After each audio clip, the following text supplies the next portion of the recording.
So kung hindi pa kayo nakapunta sa may Terminal 3, ito nga ang sitwasyon dito sa may Terminal 3, Pasay City, Philippines. Nasasukuan pa ito ng Pasay City, Philippines. Alright.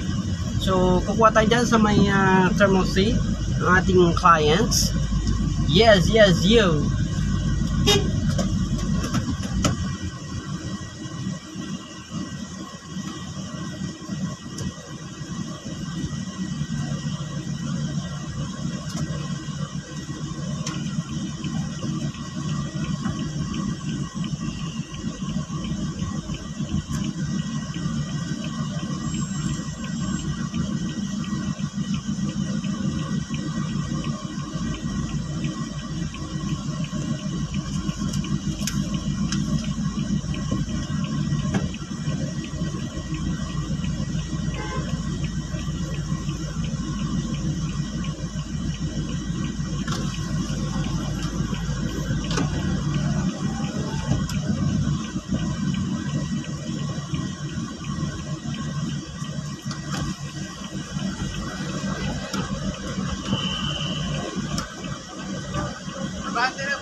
Sir Richard.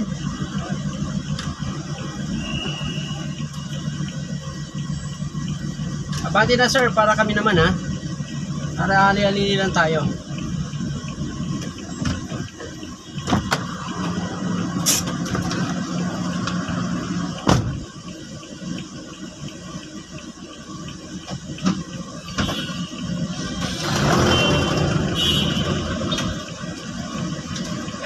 Thank you. Yes.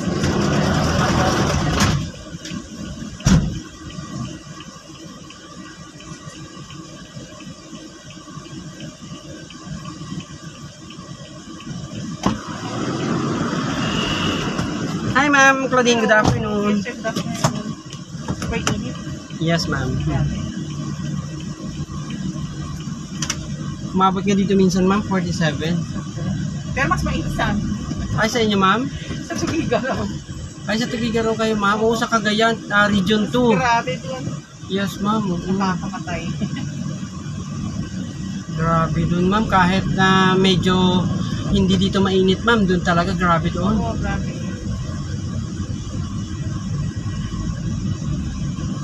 Kakilala ko dati doon ma'am kaya alam ko yung congresswoman siya noon, naging mayor.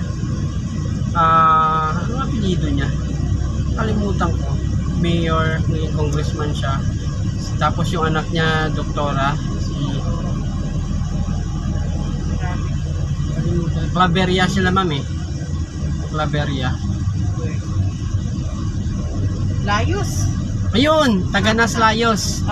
Oo. Ang middle name niya Taganas, tapos siya Layos, yung napangasawa si Dr. Arnold. Politician din kayo ma'am? Sir? Politician din kayo ma'am? Hindi, doctor. Ay, doctor ma'am. Si ma'am, nagpa-practice pa rin ba ma'am si ma'am Ay, hindi ko sure sir, kasi medyo malayo din. Si ma'am Maeve ma'am, si ma'am Maeve. Oo. Pero alam ko, kasi di ba, anak niya, doctor din Oo, si ma'am Maeve po. Ma'am Maeve po yun.